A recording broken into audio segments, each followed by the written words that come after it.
যেমন ক্ষয়ক্ষতি ধরেন আমার ঘরে টাকা ছিল, হ্যাঁ আমার কানায় স্বর্ণের জিনিস টিনিস ছিল, ঘরে অনেক ফার্নিচার মুনিচার অনেক কিছু ছিল।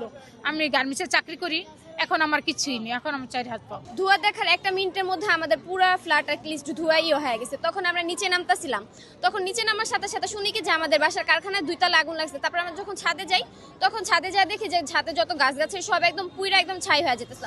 আমাদের পুরো বাসা একদম অন্ধকার হয়ে গেছে। আমি বের হয়েছি, আমাদের রুমে যে আমাদের অ্যাটলিস্ট যা ছিল যা কিছু, আমরা কিছুই না বের হইতে পারি না। আমি মেয়ে ফোন দিছে পর ওই টাইমে আমি অনেক দূরে, যেন চর এলাকা বড় গ্রাম আমি চাকরি করি, উন থেকে আমি হাইটটা দৌড়ে এই জায়গায় এসে আমি ভিতরে আর ঢুকতে পারিনি। আমরা এমনি বের হয়ে গেছি। যখন বের হয়েছি তখন পুরো বাড়ি একদম অন্ধকার, আগুনের তাপে অ্যাটলিস্ট বের হওয়ার মতো কিছু ছিল না।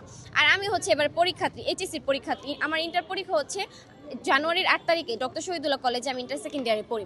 আমার এবার পরীক্ষার্থী, আমাদের যে টাকাটা জমা দেওয়া লাগতো তারপর যে আমি পরীক্ষাটা দিতাম, এরকম কিছু এখন আমাদের নাই। আমাদের যা সহায় সম্বল ছিল তা সবই পুড়ে গেছে। এখন আমরা কি করবো? এখন আমি কিভাবে পরীক্ষা দিব? আমাদের 2 রুমের ফ্ল্যাট, 2 রুমের 6 জন সদস্য। আমরা 6 জন সদস্যই শুধু বের হতে পারছি, সাথে আমরা কিচ্ছু নিয়ে বের হতে পারি নাই।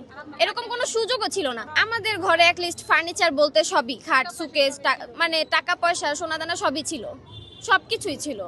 আমরা তো কিছুই না বের হইতো। আর আমার আম্মু জব করে, আমার আম্মু কাজে ছিল। আমি আম্মুরে কল দিয়ে আর বলতে বলতে আমাদের পুরো বাসা আগুন ধরে যায়। আমরা কিছু নিয়ে বের হইতে পারি নাই।